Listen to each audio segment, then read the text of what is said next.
since there always exist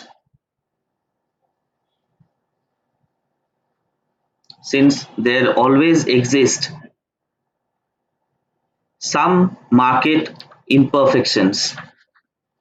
Since there always exist market imperfections.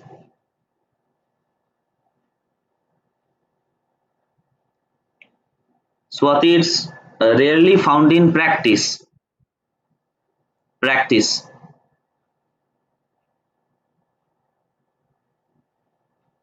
Okay, number two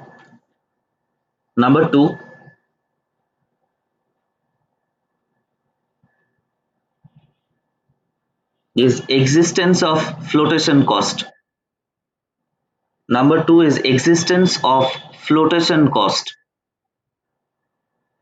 Flotation cost basically means the cost of issuing new shares or new securities. In the MM model, it is assumed that there is no flotation cost associated with the issue of new equity shares, which is not realistic in nature. So write down external financing in many cases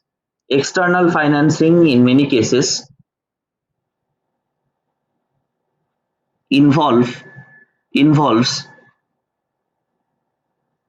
external financing in many cases involves cost, trouble and time gap.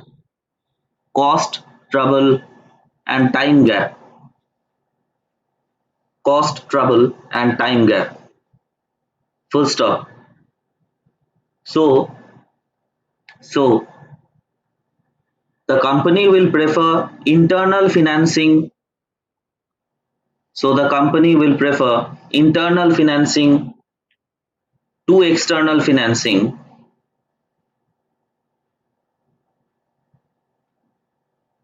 Internal financing to external financing as it does not involve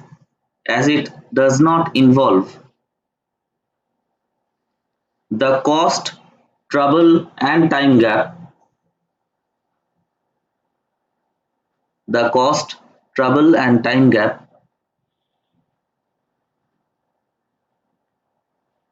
to fulfill a sizable number of legal formalities.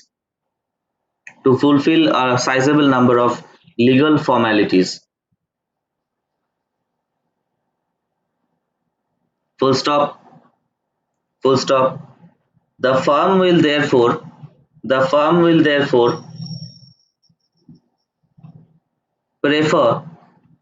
The firm will therefore prefer paying low dividends. The firm will therefore prefer to pay low dividends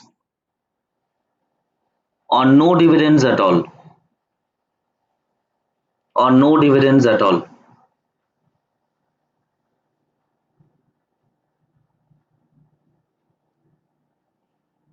Number three,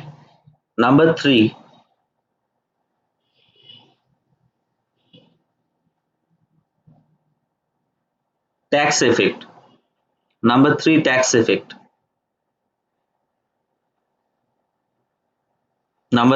effect. Under that, right, the MM hypothesis assumes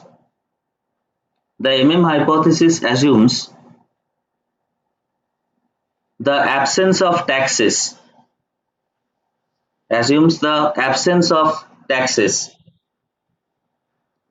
Which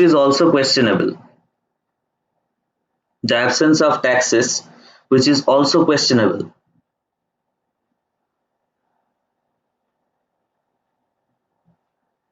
Full stop. When the rate of tax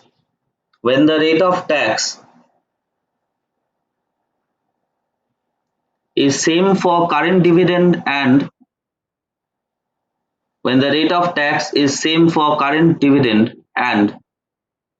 capital gains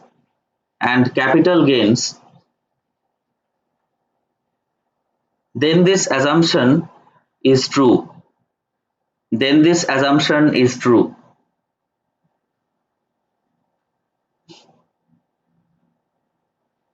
For current dividend and Current dividend and capital gains.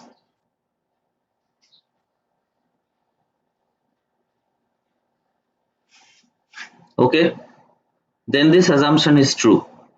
Full stop. However, however, in the real world, this is not true. However, in the real world, this is not true. You can also mention this that in the Indian context, if you remember uh, in your UG taxation classes, you must have studied that uh, the slab rates are different and the tax rates that apply to capital gains, the tax rates that apply to long-term capital gains and short-term capital gains are special in nature, right? We apply special tax rates for capital gains as against or as opposed to the slab rates. And regarding dividend, you know that till the last financial year, I'll come to that later also, but till the last financial year, as per section 10 subsection 34 of the Income Tax Act 1961, dividends from Indian companies were exempted from tax in the hands of individual taxpayers. Okay, but capital gain, yes. So as per section 10 subsection 34 of the Income Tax Act 1961,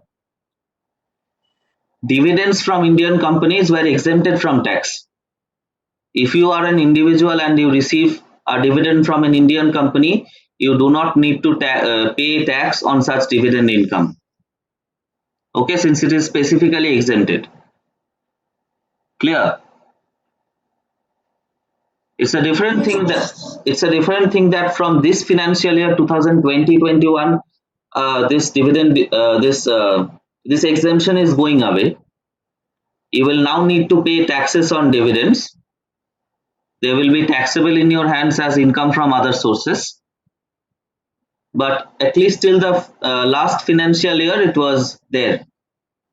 It was specifically exempted. And for capital gains, that is long-term capital gains or short-term capital gains on the sale of equity shares, uh, the tax rates that used to apply were not regular slab tax rates. There were special rates of tax. You can look it up. Okay. Next point.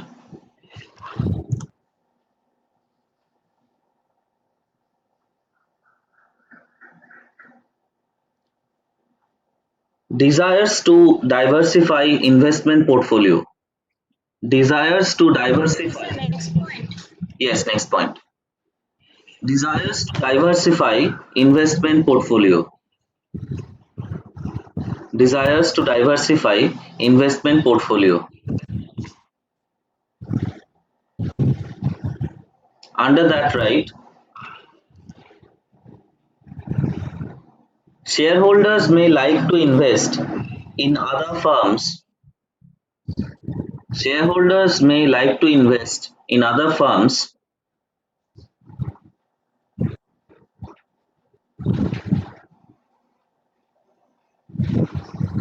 using the investments received from using the dividends received from their existing investments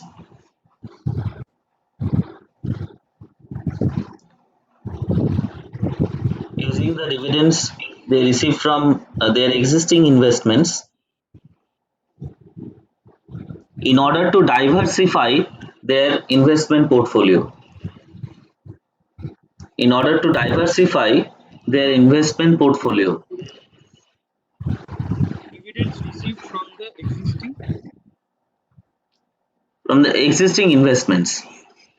That is, let's say you are holding shares in holding equity shares in A Limited, and you receive dividends from A Limited on account of such investment, and using those dividends, using that money, you are purchasing equity shares of B Limited.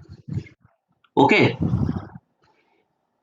just in order to expand your investment portfolio.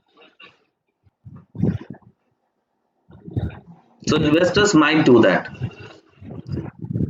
right? In order to diversify their investment portfolio. Full stop.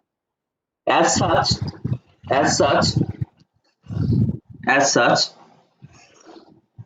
they would prefer. As such, they would prefer.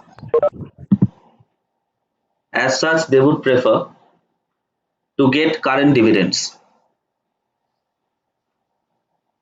To get current dividends.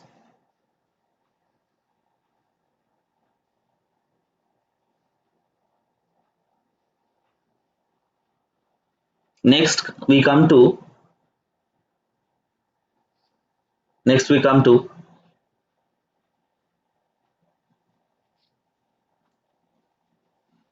informational value of dividend. So next point, informational value of dividend. Informational value of dividend.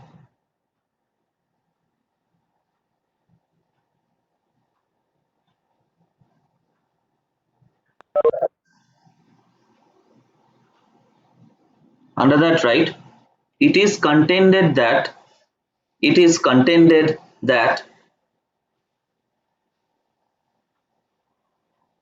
dividends are relevant. It is contended that dividends are relevant as they contain as they contain some important information some important information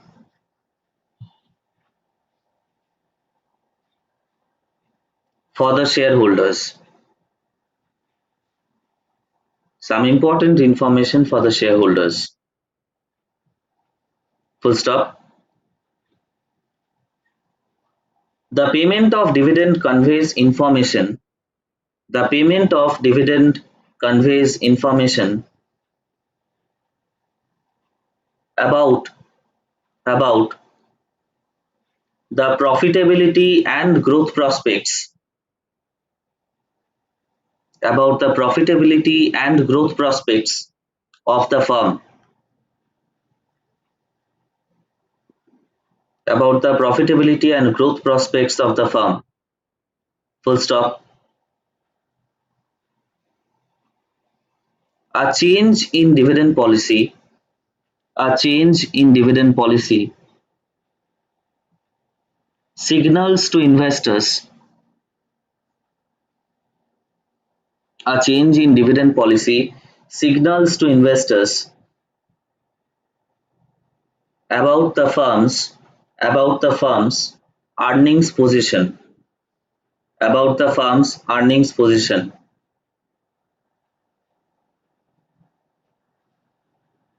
Full stop. Accordingly,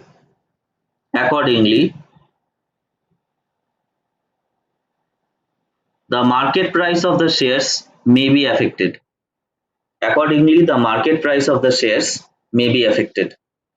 So what happens is, in practice, if let's say a company has been uh, in the practice of paying a dividend of 10% on its equity shares, now suddenly in one particular financial year it pays a higher rate of dividend. Let's say it pays a dividend of 20% or 25%. So this may be taken as a positive signal by the shareholders. They might expect that the firm's managers presume that the firm has increased its growth prospects. The firm will now grow at a higher rate, and this will in turn lead to increase in the company's market prices, because the investors will take this signal as a positive signal. Okay, this is known as the signaling theory of dividends, because generally when a higher rate of dividend is paid, let's say uh, the dividend per share for the past few years was rupees 5. Okay, now suddenly in the current year the dividend per share is rupees 8. Okay, so suddenly it has increased. We know that generally dividends tend to be sticky in nature. Firm managers try to follow a stable dividend policy. They generally do not change the amount of dividend per share very frequently, unless they uh, foresee a significant increase in the growth trajectory of the business. So if the dividend per share is rupees 8, the investors will assume that such increase in the dividend per share means that the earnings per share has also increased in a sustained manner, which means that the earnings for the current year has increased, and such increase is sustained in nature. It is long term in nature. Okay,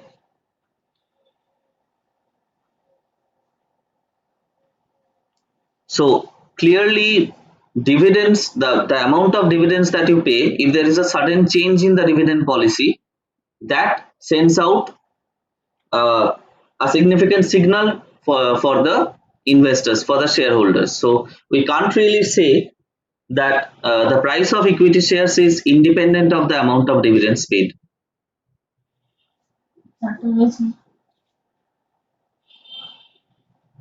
Then come to the next point.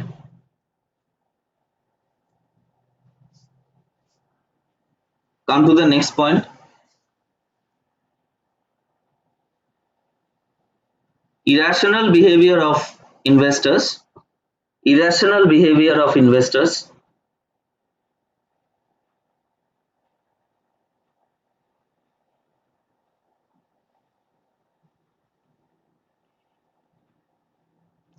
Under that, right?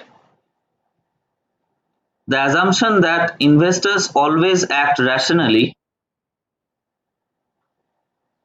The assumption that investors always act rationally may not always be true. May not always be true.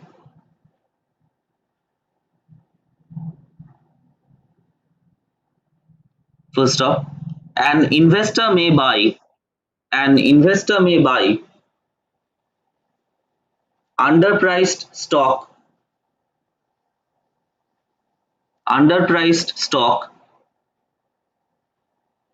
even if he expects that. Even if he expects that the price of share. The price of share will fall down further. The price of share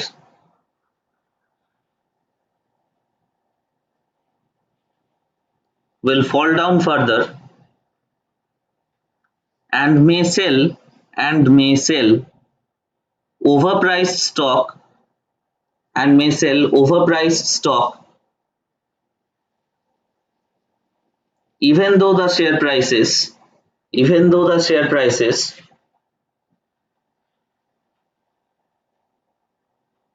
even though the share prices show a rising trend. even though Even though the share price. Even though the share prices show a rising trend. So Show a rising trend, an increasing trend.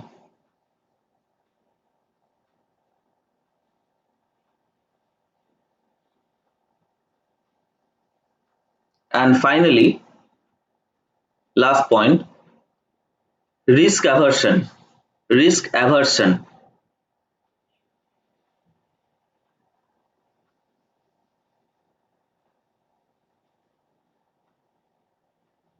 Risk. Risk aversion or risk avoidance?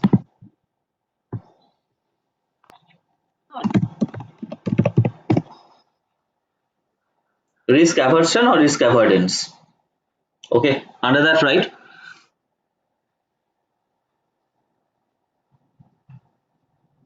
Investors always like to avoid risk.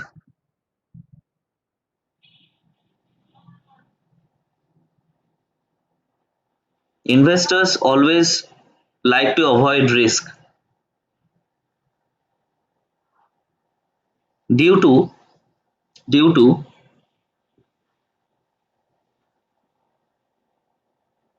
an uncertain and unpredictable future. Due to an uncertain and unpredictable future. Hence, hence, they are more interested in they are more interested in short run income. They are more interested in short run income, which is more certain and assured, which is more certain and assured than long run earnings,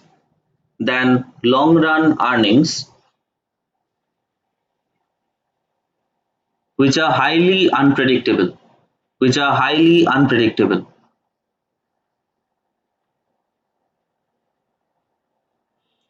Change the para, change the para. Thus, hypothesis is not a practical proposition. Hypothesis is not a not a practical proposition.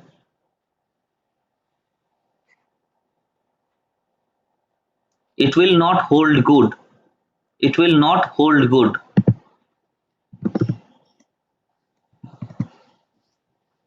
if the assumptions underlying this hypothesis, if the assumptions underlying this hypothesis, if the assumptions underlying the hypothesis are relaxed, are relaxed.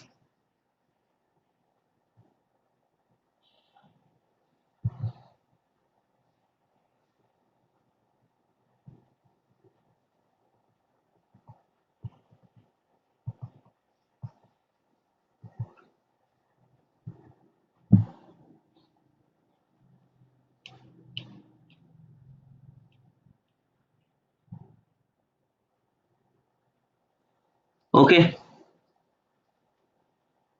take a break for a couple of minutes. We'll return with the legal and taxation aspects of dividend policy.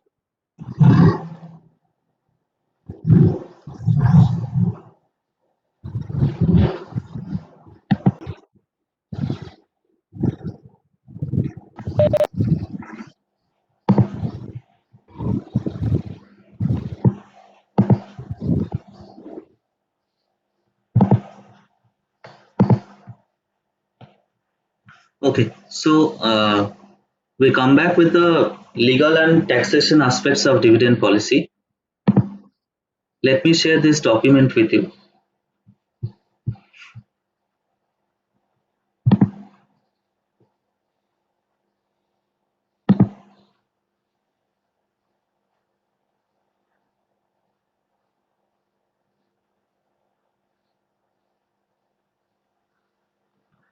Now, as you can see, there are certain legal aspects of dividend policy. So these legal aspects we will study in the context of Companies Act 2013. Okay. Now, the first and foremost provision of the Companies Act 2013 in this regard, in the regard of dividend policy, is that companies are only allowed to declare or pay dividend out of its current year's profits or its past profits only out of free reserves. And free reserves are basically defined as those reserves which are available for the distribution of dividend. Okay, so there are certain categories of free reserves. Not all reserves or surplus can be used for the purposes of distribution of dividend. For example, let's say capital reserve or securities premium reserve. These can be utilized only for specific purposes. So we can't use them for the distribution of dividend. So it is only free reserves that we can use for the distribution of dividend or current year's profits.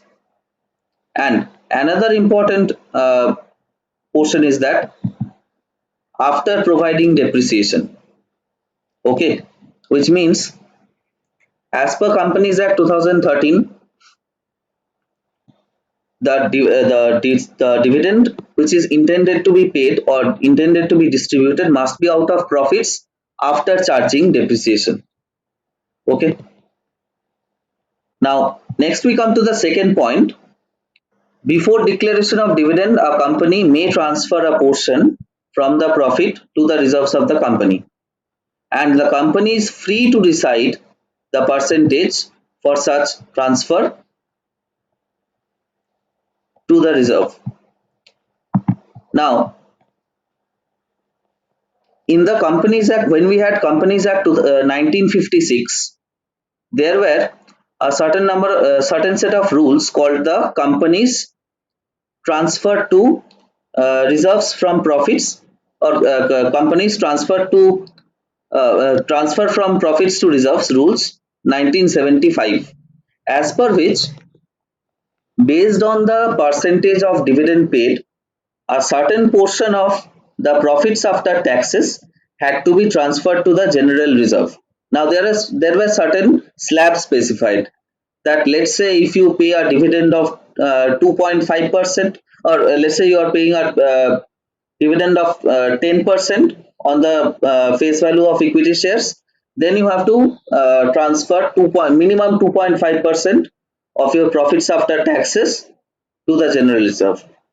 But there is no such restriction on the minimum amount of profits to be transferred to general reserve when the Companies Act 2013 came into place, came in replacement of Companies Act 1956. Okay, so the company is free to decide whether it wants to transfer any portion of its profits to its general reserve or not. Okay, now we come to the third portion. Now we know that there are two types of dividend. We have final dividends and interim dividends. Final dividends are paid with respect to the entire financial year after the completion of such financial year, and interim dividends are paid in the middle of the year. Okay, usually interim dividends are paid when the company has significant gains or significant earnings. The board of directors may, in order to uphold the investor confidence, may decide to pay interim dividends. Now, generally, all provisions which are subject to final dividends are also applicable to interim dividends, only with one additional provision that has been inserted in respect of interim dividends. Now,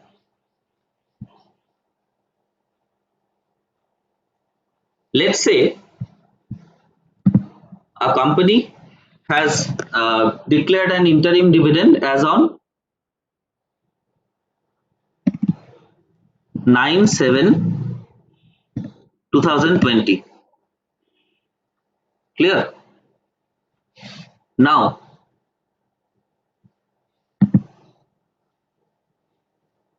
and if it is done in such a context that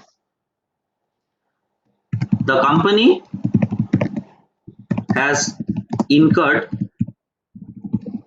a loss up to the uh, latest quarter.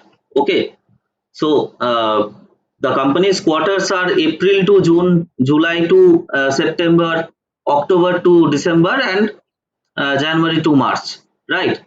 Now, what is the latest quarter? If we are standing on 9/7, that is 9th July 2020, then the latest quarter must be the April to June quarter of 2020. So up to the latest quarter, so let's say the company has incurred a loss in its April to June quarter in financial year 2020-21, let's say on account of the COVID crisis, and still it pays an interim dividend as on, it declares an interim dividend as on this date. So this is only applicable in case there is a loss until the latest quarter. Okay. So if there is a loss, then there is a restriction on the interim dividend, that the interim dividend percentage shall not be higher than, or the amount shall not be higher than, the average dividend declared by the company during the last 3 financial years. Okay. So what this means is, this interim dividend which is declared on 9/7/2020 shall not exceed the average dividends of financial years. So what are the 3 financial years immediately preceding the current financial year? There shall be 2000, if we go in the reverse manner, there will be 2019-20, 18-19, and 17-18. Okay, so we will take the average dividends for these 3 financial years, 2019-20, 18-19, and 17-18, and find out the average dividend. And the interim dividend shall under no circumstance exceed the amount of average dividends. Okay. Now we come to the fourth point. The amount of dividend or interim dividend, whatever it is, shall be deposited in a separate bank account maintained with a scheduled bank within 5 days, that is within 5 days from the date of declaration of such dividend. Okay. So if this particular interim dividend is declared on 9/7/2020, within 5 days starting from this date, okay, the amount shall be deposited in any scheduled bank in a separate bank account. All right, and the dividends shall be disbursed through this bank account. And keep this in mind, the dividends must always be paid within 30 days from the date of declaration. Okay, so any dividends which are declared must be disbursed to the shareholders within 30 days from the date of declaration. So starting from 9/7/2020, the interim dividend should be paid within 30 days. So 9/7/2020 shall be construed as day 1. Okay, which means 31st July.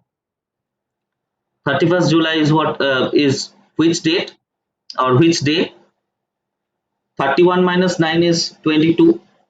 Okay, so 9th July is the first day. So 31st July shall be the 23rd day. So 7th August shall be the 30th day. 30th day. So by 7th of August, the company must have managed to pay out the dividends to its shareholders. Now, if any shareholder does not withdraw the amount of dividends, or if it is not paid to the shareholders at all, then such amount of unclaimed or unpaid dividends, unpaid or unclaimed dividends must be transferred to a special account which is opened by the company on that behalf in any scheduled bank. So this will be transferred to another scheduled bank. Clear? So this is about the legal aspects.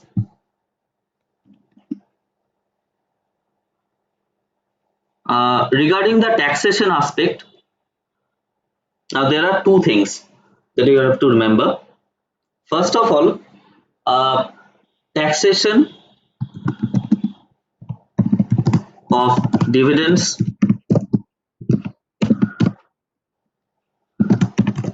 in the hands of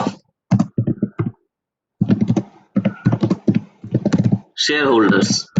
Like I just told you, for an Indian company, there is dividends from Indian companies are exempted from tax under section 10 subsection 34 of the Income Tax Act 1961. Okay, but please remember, also write this in your examinations. That will actually enhance the quality of your answer. That, however, such exemption has been discontinued or has been done away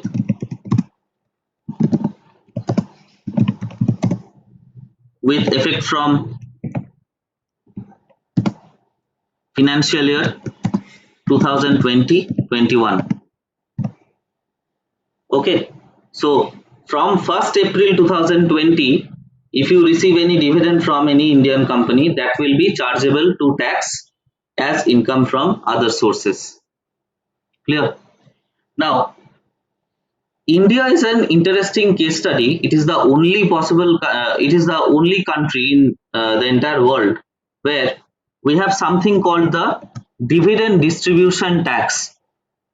Okay, the dividend distribution tax under section 115O of the Income Tax Act 1961.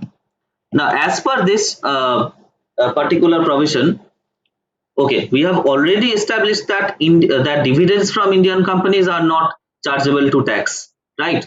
The shareholders do not have to pay any tax on any dividends that they receive from Indian companies. But on the other hand, companies are taxed for the payment of dividends, which means that if any Indian company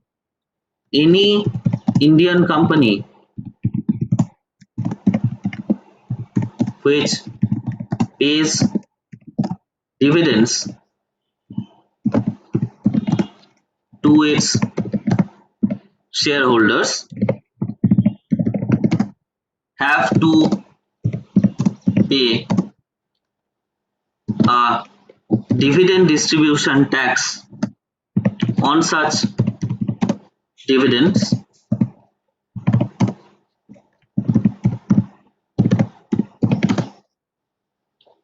under section 115O of the Income Tax Act 1961. Now, this has also been done away with. See, there cannot be double taxation, right? If the dividend is taxed in the hands of the shareholders, then obviously it will not also be taxed in the hands of the Indian company, right? So the idea is to avoid double taxation.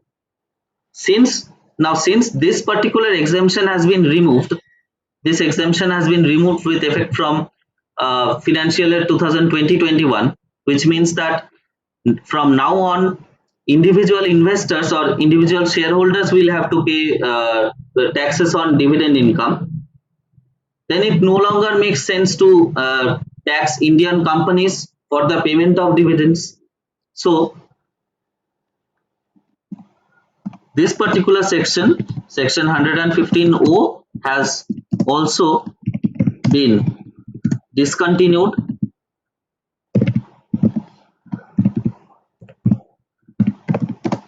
with effect from financial year 2020-21. But what did this section 115O look like? So the latest rate of dividend distribution tax was 15% on the net amount, sorry, on the gross amount of dividends.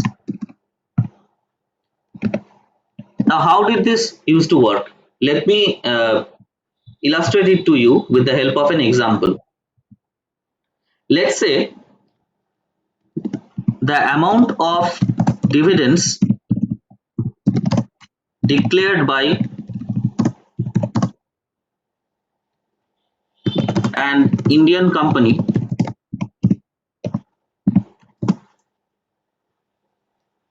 for financial year 2019-20 was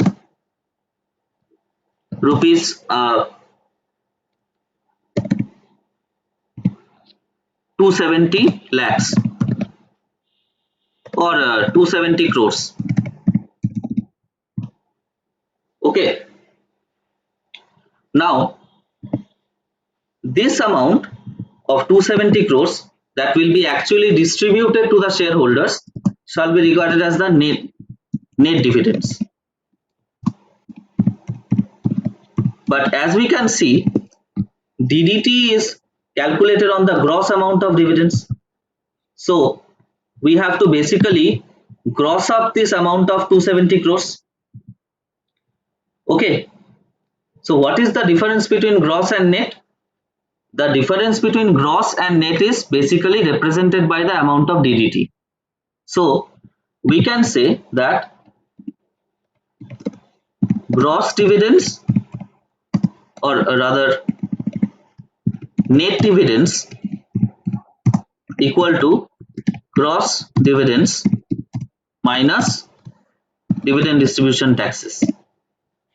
Okay, so clearly if 270 crores is the net dividend, this is 270. The gross dividend is unknown, and we know that the DDT shall be 15% of the gross dividends. Okay, now if gross dividends is 100, if the gross dividends is 100, then okay, let me annotate this for you.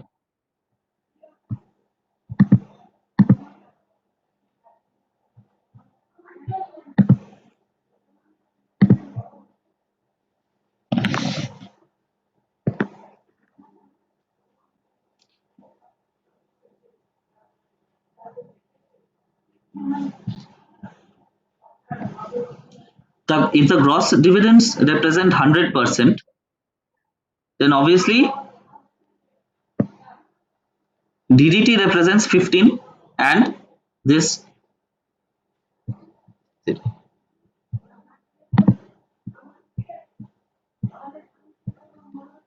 okay, if gross dividends represent 100%, then DDT represents 15%, and this 270, that is net dividends, represent 85%.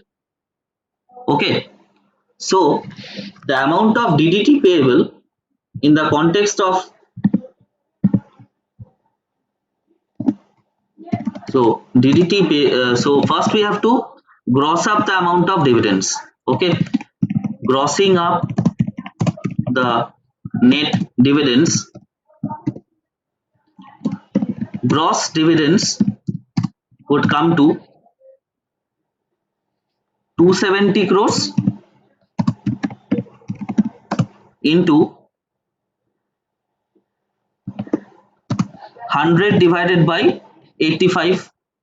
Okay, since net dividends are equivalent to 85, gross dividends are equivalent to 100, so simple unitary method, gross dividends would come to 270 into 100 by 85. Now net dividends should be, sorry, DDT should be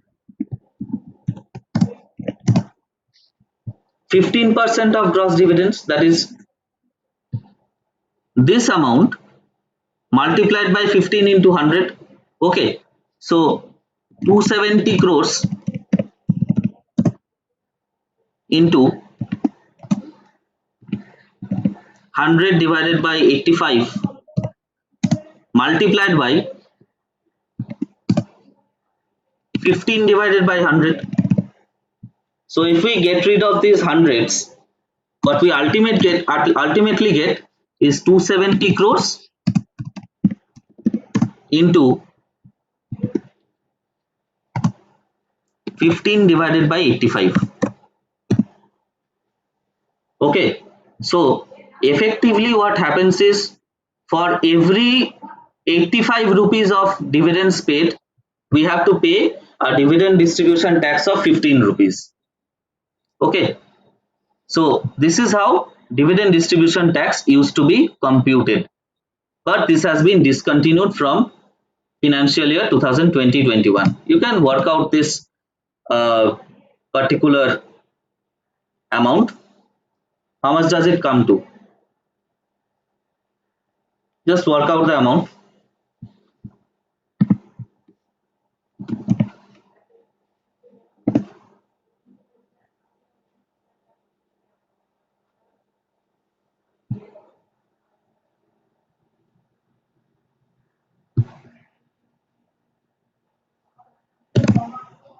270 into 15 by 85, that comes to 47.65 approximately.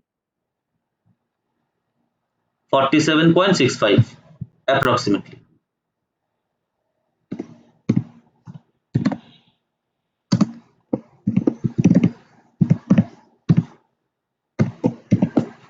Okay, I hope you will be able to write this systematically in the examinations. And if you are asked about the taxation aspects, please illustrate the process of computation of dividend distribution taxes using a similar example, using hypothetical data like I have just shown.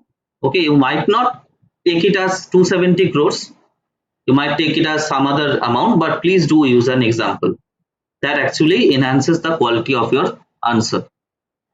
Okay, so you have to talk about two aspects: the taxation of dividends in the hands of shareholders and the taxation of payments of dividends in the hands of the company. Okay, and also mention that these two provisions have been done away with effect from financial year 2020-21.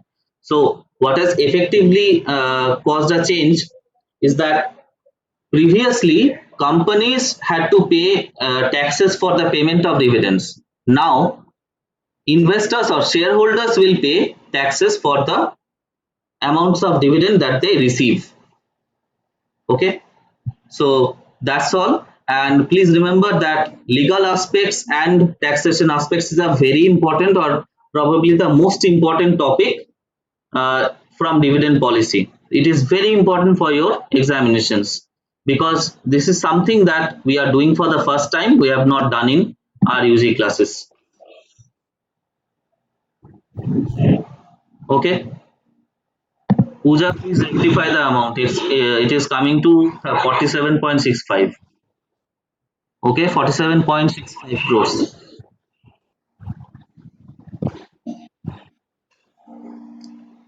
Okay, who's absent?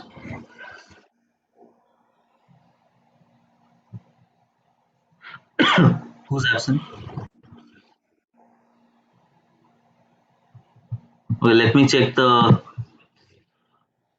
attendance list once.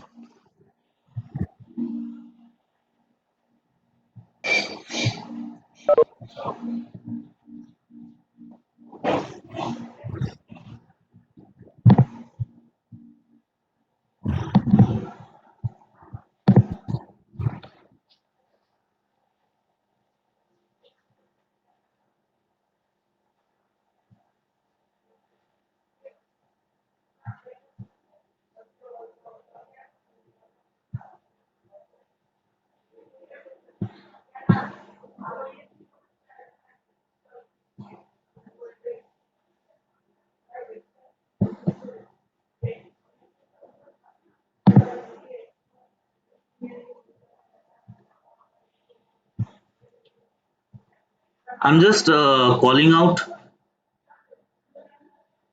I'm just calling out the names. Please respond. Okay.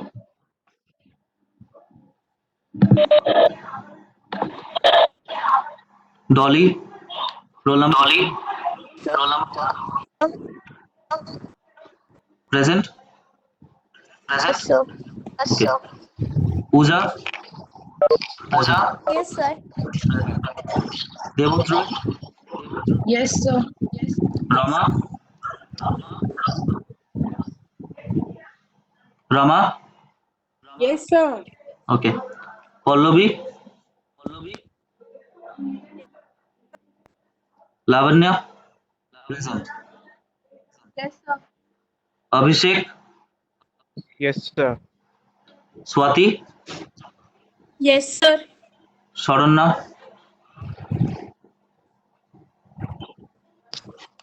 Sharanya is present. Yes, sir. Ushoshi present. Ushoshi,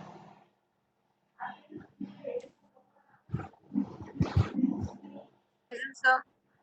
Sakshi, Yes, sir. Purichita, Yes, sir. Adrija, Yes, sir. Udita,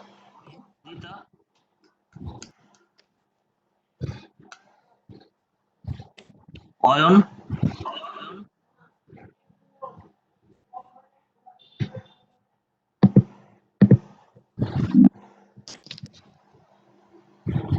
Oyon is present.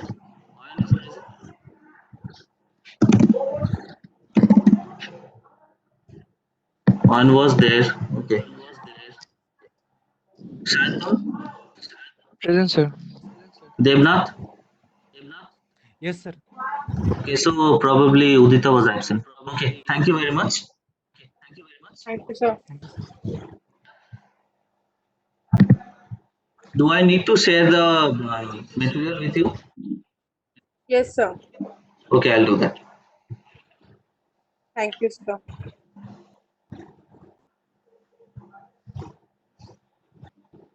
Okay, see you next week.